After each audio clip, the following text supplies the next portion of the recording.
and welcome to Ladies Kickin Assets. I am here with my business partner, the amazing Courtney Moeller, and we have a very special guest with us today, Chad Zdenik out of California with CSQ Properties. Before we get into conversation with Chad, I wanted to share with you real quickly about Ladies Kickin Assets, what we're about, and the objectives that we want to meet today. We have been focused on really providing information, educational content to women, really diving in and showing you how you too can be an investor as an LP, or you can be an investor as a general partner, and just to take control of your wealth journey. And so today, with all that, our guest today has had a lot of different pieces to his life. In fact, probably the most diverse person I think that we've met with in so many different areas. So with that, I'd love to ask you to like and subscribe to our channel, and to also share with you that this information that we're sharing with you is for informational purposes only. We are not experts and advisors, but we've had some great successes. So make sure with anything that you've got questions on, feel free to reach out to us, but always connect with your CPA and your legal team, most importantly. So with this, Chad, I'd love to welcome you. There's a couple of highlights that first and foremost, I'd love to mention about you. You are a husband, and I've had the pleasure of meeting your wife. She is precious, but you are a father and you have a brood of kiddos. So I'd love for you to talk about how you juggle that. But interestingly enough, you are a rocket scientist. You are a structural engineer, a licensed general contractor, a DJ, a TV personality, an entrepreneur, and a syndicator who has been successful in all of those areas. So welcome. We have a lot to talk about. It sounds like a lot when you list it that super way. diverse. And I'm Oh sure my gosh, something amazing does such a great job of making you. She'll announce my stuff, and I'm like, gosh, that sounds amazing. So, and you have the best white teeth ever. So you have to share about that too. Yes, I do have 5 kids, and 4 of them are daughters. So I'm really appreciative of what you guys are doing, trying to educate women. And I know once my girls are older and getting on that path, I'm definitely gonna be having them tune into the show, because I know you guys know what you're talking about. So thank you. well, thanks for having. I just love. I'm like, Chad is an actual rocket scientist, because yeah. I always use that analogy. Oh, it's not rocket science. Oh, it's not this. And now I know an actual rocket scientist that has done super cool stuff. I know. Yes, yeah. Talk about that journey a little bit, because I mean, you've done like really radically different things, and how that all kind of led to where you are. Yeah, so it has been a meandering path, but one of the things that's interesting when you do have some experience and you look back on things, you can kind of see how they do tie together and how you can leverage those experiences into the new ventures. And so I'm doing that, in each of the steps I've taken. I've done that in some form or another. So I did start out technically as a rocket scientist. I was a structural dynamics engineer working on the space shuttle main engines for 7 years. Super technical job, working with amazing people. Worked for a company called Rocketdyne, which was eventually bought out by Boeing. And it was amazing company, amazing people, and got to do some really cool stuff, going to different NASA space flight centers. But at my core, I'm an entrepreneur, and I love building things. I love growing things. I've either founded or helped found 6 different companies. So that's really who I am through and through. And working at Boeing, although it was amazing, I felt a bit constricted in my entrepreneurial spirit. So eventually, I was getting my MBA actually at UCLA at the time. And coincidentally, while both my brothers were at UCLA playing football, so all 3 of us were at UCLA. And my brother in his last year at UCLA, he played football 5 years, and then he had a few classes to take the following year, and started a lighting business, primarily Christmas lighting. And so I kind of used that as my pet projects, because I was focused on entrepreneurial studies. And he was just started this business. I'm like, all right, well, I'll help you, figure some things out, get some processes going, some marketing, and and did some consulting for him. And he started the business. I was still at Rocketdyne, and then he wanted me to come work for him, but it was a really small company. And I told him, I said that, look, if you get the business to a certain size, I'll leave Boeing and I'll come work for you. And sure enough, he got the business to that size, which was still really small at the time. And so you get a kick out of this. So talking about compromise. So I was on the executive management track at Boeing. I was a team lead. I was doing really well. I got my master's in structural engineering from USC and then my MBA from UCLA, and they supported me through that, which was amazing. And but I made a promise to my brother, and he got the business to that level. And so I left Boeing. I took a 50% pay cut to go work with my brother. He wound up paying me more than he was paying himself. Aw. Gave me half the company, and we grew that from him, my sister, and a couple workers. And then fast forward 17 years later, I sold the business. He bought me out. He still runs it today. And I got into real estate, and that was like in the 2018, 2019 timeframe.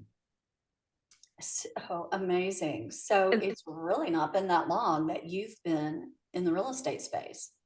Well, and I say go back to, because I was in construction management, Sure. 25 years ago. I got my contractor's license. I was doing a lot of construction. Mhm. And then I was also doing structural engineering design for custom homes, for small buildings. So like when the business was really small, it was, like maybe half the year doing the Christmas lighting, and then the other half of the year I was doing the structural engineering design work. Mhm. So, and that was all very real estate focused. Sure. So when you were working for Boeing, were you only working for Boeing, or were you doing construction at that same time? So it depends on the time frame, but Okay. it was a lot because I was going to school also nights and weekends. So I was working full time, like working on two master's degrees. It took me 5 years. But I did actually own a construction and engineering company for a while. I was doing construction and engineering consulting while working at Boeing and schooling. See, I didn't have kids at the time. So kids, they throw you off a little Game bit. changer. So yeah, I was working a lot in the kind of the real estate space with respect to engineering and construction. And then eventually the business got too big. I couldn't do that anymore. And so I stopped doing the structural engineering. I wound up getting my professional engineer's license in civil engineering and mechanical engineering, but then put that aside for like maybe, I don't know, 8 or 10 years before getting back into real estate, but more on the investment side or investor side at that point, and into syndications, which I believe your audience understands. But I got into syndications at that point. Okay, so what year did you get involved in syndications? I'm trying to just lay a timeline in my brain over this. So my first syndication was in 2019. Okay. That's okay. So it's not been that long with actually syndicating, quite honestly. Yeah. No. Yeah, No, I just and learned actually, what and I syndication was in 2021, so it hasn't been that long for me Yeah. either. Yeah. Yeah, and I did my first deal without really knowing, like I'd never gone to a Secrets of Successful Syndication seminar with the real estate guys. I wasn't a part of any mastermind group. I didn't partner with anybody. I just did the deal on my own as a solo GP. And it was a $2 million building in Long Beach. I'm in Los Angeles, so it was, an hour and a half away from me. And I raised $1.2 million, had a 500K construction budget, and barely did it. That's a whole nother story. It was definitely challenging as my first deal. I don't know that I'd recommend doing your first deal on your own. It's probably a little bit better and easier to partner, but that's how I did it. So that is a great question, with that our audience does want to hear, like getting started. If you might just kind of touch on some of those valuable lessons that you learned and what you would really recommend to folks that are looking at syndicating. Sure. I just think it's important for people to hear that.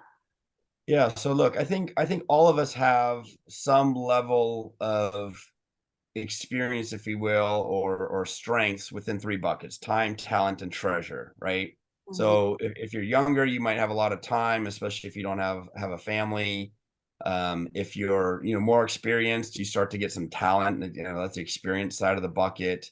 And if you've been successful in some other ventures, you probably have some treasure or some money saved up that you can use as investment. So depending on where you are in your journey, like each of those buckets have different advantages to different groups of people. Even if you're young with not much experience or money for that matter, right? You're going to have some time, and that's very valuable to high performing executives or real estate people that don't have the time. So there's always something that you can bring to the table to get started, right?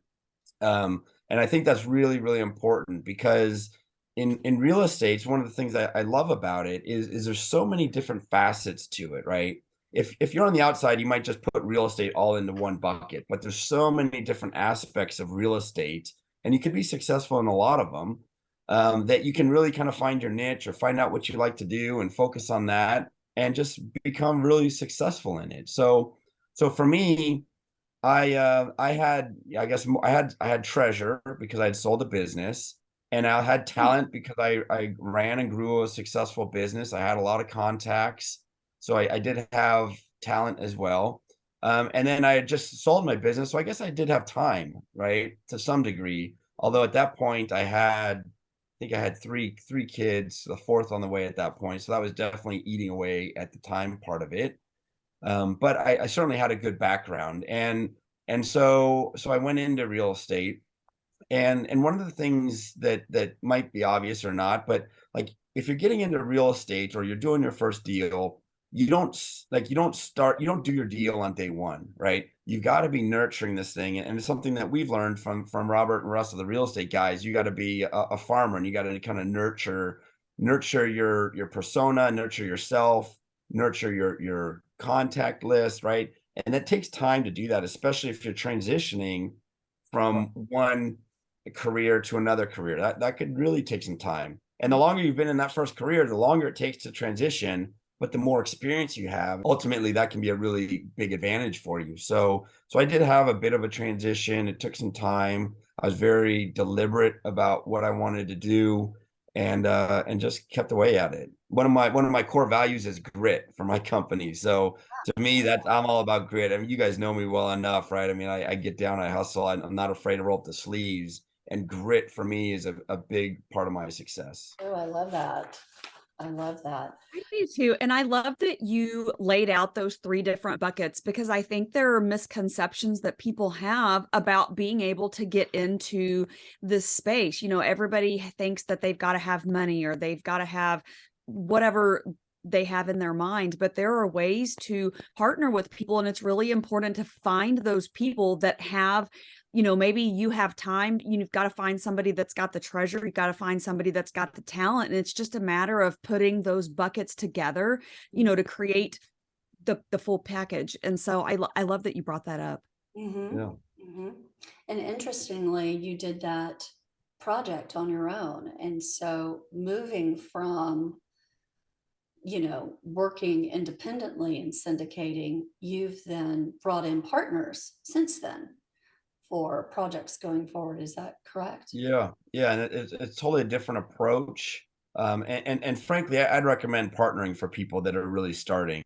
Unless you really have those three buckets, like, I was fortunate enough to have, it can be really quite risky to do a first deal all on your own. But there's a lot of, like, now I partner, right? So all my first deals that were like in Long Beach, I did all on my own, and I learned a lot. I worked a ton. They were smaller deals, but now I transitioned to partnering, and that was partly through the inner circle group that we're all a part of, right? Like last year, I said, hey, I really want to focus on partnerships.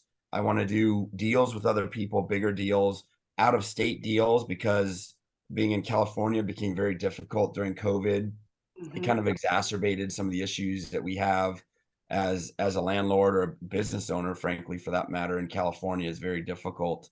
So for me, investing out of state was very attractive, and was also attractive for a lot of my investors. And once you do that, like, you really need to have good partnerships, and you need to do bigger deals to justify the effort of everybody. You can't do a small deal with partners. It's just, there's not enough meat on the bone. Right. So you do have to partner with people, and and my first partnership deal was in Orlando, Florida, and that was a $53 million building, 200 unit apartment building.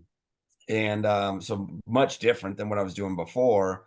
But a lot of my experiences again translated into the new partnership, and so I started doing bigger deals now. Well, that's awesome. I kind of sat on the sidelines in some of the asset classes that I've wanted to get into because starting out, I didn't know what I didn't know. And so, I latched on. I had, this, shiny object syndrome where I wanted to get involved in everything. But then I ended up kind of sticking to the asset classes that I was very comfortable in and very knowledgeable in. And I have been really kind of tapping into some of these experts in these other areas so that I can learn and kind of figure out and just to make sure that I know everything that I need to know before moving into it. Mm-hmm. Mm-hmm. Sure. I want to bring up something, Chad, that you mentioned that collectively the three of us are all part of an inner circle, and the power of aligning yourself with like-minded folks. So that might be a mastermind or an inner circle or some form of a group. And so clearly that's had a really positive impact in your business and scaling. And so what might you share with our audience today about those relationships? Sure. Yeah. I mean, I think it's critical. And I was a little late to the game, not little, I was very late to the game in understanding that and appreciating it. I was kind of a formal education guy, as you know, and actually I went on and I got a third master's degree, and like I've always been very like focused on education. Like I'd kind of be the guy that might go to a conference and be in the front row and then take it all in and then like go back to my room and take down notes and try to figure things out, right? Like the whole networking side of it, I totally disregarded.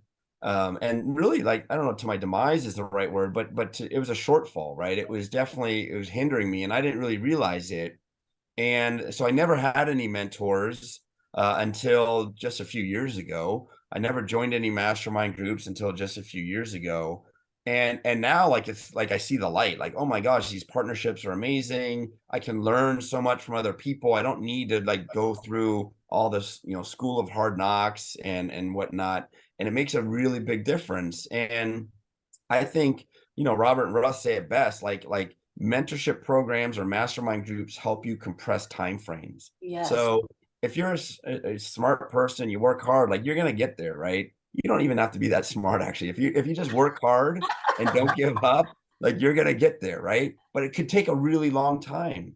So if you want to compress a time frame and get from point A to point B faster, a mastermind group is an amazing way to do that.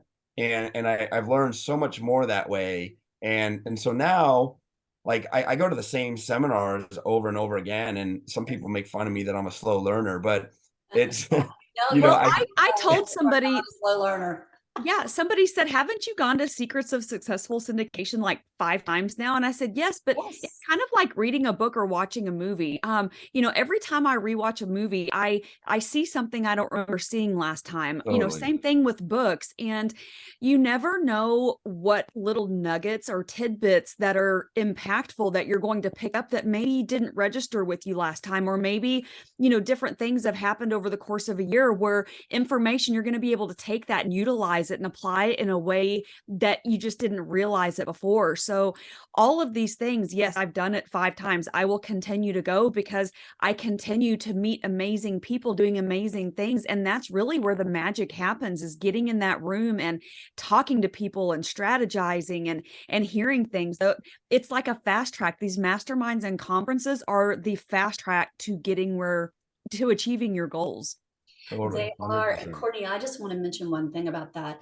I think we've probably all come to realize that when we go to these events, we're super jazzed and it's awesome. And you walk away with great information and all these new folks that you've met, or you've seen folks and you're strengthening those relationships, but coming back and putting the context of what you've learned into action is really important, and again, we'll talk about the real estate guys, education for effective action, they say that. And so it's so true, because I think in my wealth journey and business creation, one of the things that I've seen evidence of so strongly this last year is coming back and taking action on those things. That's occurred with our podcast, our business lines. Chad, you've probably done the same thing with, investing outside of California, aligning yourself with, partnering with other individuals. You've taken some action, bigger action in a window of time that wouldn't have happened otherwise. So all the things that we're talking about are possible. And another thing that you mentioned was being late to the game and kind of understanding the power of those relationships. I think some folks may look at themselves as being late to the game because they're too old to start something that they've always thought about. And I am clearly the oldest one on this panel today. I am in my mid-50s, and I will tell you that you are not too late to the game for any piece of it. Don't look back on life with a wish I woulda, coulda, shoulda attitude. The worst thing that's going to happen is you're going to try something and it's not going to go well. It might go great, or you will fail and you will learn. And so get out there and try, put that stake in the ground and take some action, because right here today, I mean, Courtney, Chad, y'all are action takers. And I mean, there is proof of concept in your successes. And so I love the fact that your minds are bent towards doing that. So kudos. Hey, I want to ask a question, and I only know this because, again, talking about relationships, Chad and another individual who's in the syndication business, I had the privilege of hosting them in my home a couple of evenings ago. And Chad was talking about his amazing wife. And I was talking about, how are you supporting her? This is really important because you do have a brood of kiddos. And he said he was Mr. Mom for a whole week while he supported her and going away, and I'm going to take care of the kids. So I think it's really powerful to talk about, how do you juggle kids and all of their activities at all the different ages that you've got, and you're running a successful business. And how did you do that by yourself? Yeah, that is. And so I want to praise you for that, because that was Man, awesome. I loved hearing the, the struggle is real. The bags under the eyes, like I'm in the trenches right now. It's yeah. So I have 5 kids, no help at home. Like my wife's from England, and her mom lives in England. Her dad passed away last year, and my parents, they're not around. So it is a lot of, it's just us, right? And no nanny and stuff like that. And people are like, well, why don't you hire a nanny or two? And it's like, I live in Los Angeles on one income with 7 mouths to feed. Like there's only so much to go around. So anyway, so we're like in the trenches with it. And I travel a lot. Like you guys know, I was at 18 different conferences last year, like really leaning into building that network and the relationships. And it's really, really hard on her. And it's frankly, it's really tough on me. I mean, and you guys probably know this at some point, when the kids were saying, mom, can you, just play with me for 2 minutes? And you're like, I can't, I got to work, or I got to do this. And it's really hard to say no. And I'm in the saying no stage right now, which is painful. And the thing about moms, and my wife, she worked up until she had the 3rd kid. And then it just got to be too much. And she'll tell you now that she works more now than she ever has in her life. Right. I mean, she like wishes she could go back to work just to have like a break. Yes. Yes. I mean, it's like, recharge. it's nonstop. And I have so much respect for, stay-at-home moms that are raising kids. My mom did that for me. It was very, very helpful.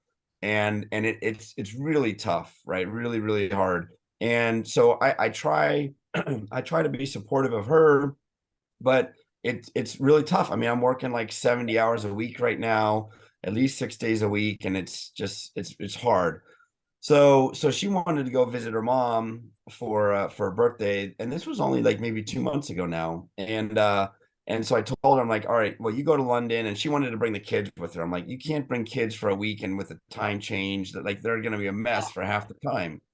So I just told her, I said, you go away, I'll take the time off work and watch the kids. And oh man, let me tell you, that's some tough work, because it's not like, like I tell you, I'm working a lot right now. Like maybe I'm working like from, I don't know, 8 to 7 or 8 to 8, 12-hour days, right? Well, like as a mom, and for us, we have a 17-year-old and we have a 1-year-old and everything in between. So the teenagers stay up till 1 o'clock in the morning. The 1-year-old and 3-year-old, they get up at 6 a.m. So like really the house is quiet from like 1 to 6, right? You got 5 hours, and it's nonsense. So like a mom's day or a stay-at-home parent's day does not end at the end of the workday. It goes on and on and on. So it's tough. I try to support her when I can, but at the end of the day, I got to pay the bills, and unfortunately, that's got to take priority right now. And I will say one more thing on that, and that's why passive income is so important to me. And I know we're trying to bring people along in this journey of creating passive income, so that you make an investment now, whether that's in with your time or your money, make an investment now that's going to continue to pay on indefinitely. That's And right. real estate is a great way to do that. And that's what I'm trying to do for other people, bring them along this passive income journey. Yeah, I love that. Chad, you are like one of the most genuine, real folks. And your wife, I just want to give her a ribbon and a She trophy. deserves it. She deserves it. It's It's hard. tough. It's hard. It's really hard. And that, With true. her family. Yeah. True wealth to me is having the money, but having the time, because that time with your family, you don't get it back. And so I'm kind of in that same trenches right now, working and working. And I met this young man at Sauce a couple of days ago, and he's newly married. They've got a baby on the way. And he was like, what nuggets can you pass on to me? And I told him, I said, my husband is an undercover narcotics officer. He is on call 24 hours a day. He gets called out all the time. But I think one of the biggest things for us is that he's very supportive of what I'm doing, and I'm very supportive of what he's doing. So we've got this big support system in each other, and it takes both of us. I mean, we're both, grinding away trying to get things done, shuffling kids and everything else, but it's a team effort, and it's tough. I've got 4, 2 of them are out of the house now, so it's gotten a little bit easier, and my youngest one's 14. So they're very self-sufficient, but I'm always thinking, okay, have I spent enough time with the kids? And we have actually stopped to actually schedule out that time and putting that time with our kids and that time with each other on our calendar and booking around that, so that we can make sure that we are pouring into each other and pouring into our kids. Because I got into a really bad habit that a couple of years ago, in where Simon Bailey said something the other day, and he said, his spouse said, I'm tired of getting the leftovers, what's left of you. And that was such a powerful statement that, I've got to schedule that in and schedule everything around it, because they were kind of getting the leftovers. They were getting my leftover time. And it's tough. It's a struggle. We've got that wheel of, health and time and work and family and everything. And keeping that balanced is a challenge all on its own. But that's a Yeah. journey too, because I'm in a little different season of life where I don't have kids living at home anymore.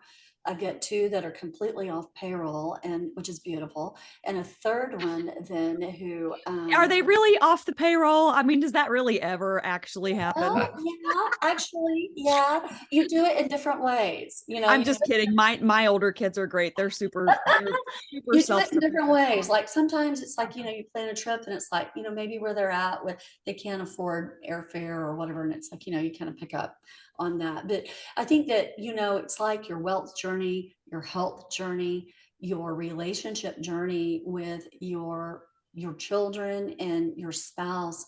You want to give them the best. And so that shifts a little bit. You're able to kind of flip that dial a little bit. And so we're all doing that at the different seasons of our life. And so, Chad, Courtney, and I would share with you, just continue to, if it means you just got to put something down because, you're just going to spend some time or take your kiddo to whatever that practice is, those will be the things that they remember. It's not that you're sitting there, working some magical fantastic deal, which we all want to do, but we just kind of continue to encourage each other on that. Well, I do want to mention one more thing. You have really been in the multifamily space, and you are really pressing into some other asset classes. And it might be the economy and the state of the economy that's kind of causing you to look at some of that. I'm not sure, but you want to kind of expound on that and talk a little bit about this new asset class that you're looking at that's really a lucrative space. Sure. Yeah, multifamily has been great, and I've done a fair amount of it. I've been interested in self-storage for a long time, and so I knew that I wanted to get into that more. So the way I did that, and again, coming back to education, learning a lot more about self-storage, studying the asset class, following different operators, investing passively, which I think is a great way to learn about the whole business. So I invested passively in self-storage projects. And then finally now I'm bringing my first self-storage deal to market, which is part of the reason why I was in Houston with you guys, and looking at a portfolio of properties outside of Houston. So that's kind of how I made the transition. I think self-storage is great. It tends to be a very recession-resistant asset class, which could be important here in the near future. And so yeah, we're excited to bring that as our first offering to investors.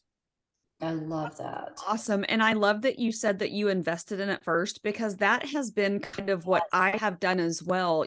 I have invested in multifamily, invested in storage, and some other things. That way that I can kind of dip in, get my feet wet and really check out what that looks like. But also I like to look at, how are people managing these deals? How are they relaying that information? What would I do differently? And that way I can kind of take in all of it. That way, if I'm looking at moving into that asset class, I've had some experience passively in how people that I look up to and, trust how they're managing it and how they're working with that type of property or asset class. Mhm. Totally, I agree. Yeah, really true. So true in all of those areas.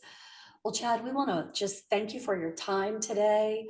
You've shared so much. I think that touches on so many different places. And Courtney, you've brought up some amazing points, even just in the last little area we talked about, that sometimes our journey takes us into being a limited partner in projects for passive income. And then if we're comfortable enough with it, and we all have the aspirations, moving into GP positions and syndicating deals and still creating passive income. So it's really about, your wealth journey and what you're aspiring to do. But Chad, you've really shown us how you can come from a space of really focused on education, multi-businesses, how important working with family is, the sacrifices that your brother made to bring you on, the sacrifice that you made from a financial standpoint to get into a new business line. And sometimes we all have to do that or have done that. And all the different buckets that we might be able to offer value back to someone, which really is how we can get started in projects, how important relationships are. And family, we've all kind of talked on that. And Courtney, you brought up some really big pieces on that, on saying no and creating time and calendaring space. So important.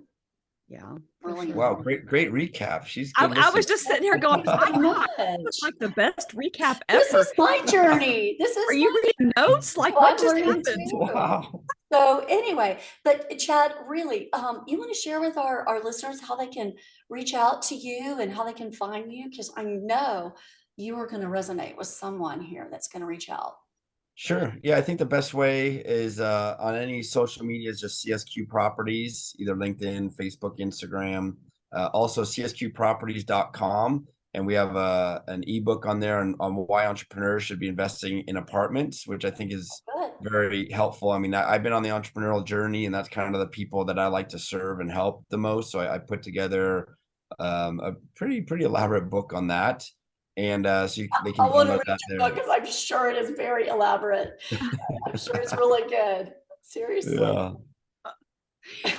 Awesome. I I didn't will mean make to sure interject there, really. I meant that sincerely. I'm sure it's very thorough. Really. No, well, it's always great to have investors need resources to They tap into. do. I'm always looking at information. I think one of the best ways to get educated is to tap into those books and resources and everything else that people are putting out there so that you can really get educated in a space and decide if that's something you want to move into. So that's great. I will make sure to share that so that people Yes. can get to it. Yes. Awesome. So, our dear audience, we just want to thank you for listening today. And remember to like and subscribe to Ladies Kickin Assets. And we are signing off with the amazing Chad Zdenik and Courtney Moeller. And until next time, our friends, we will visit with you next time and bring another powerful guest to offer some nuggets to you. Thank you.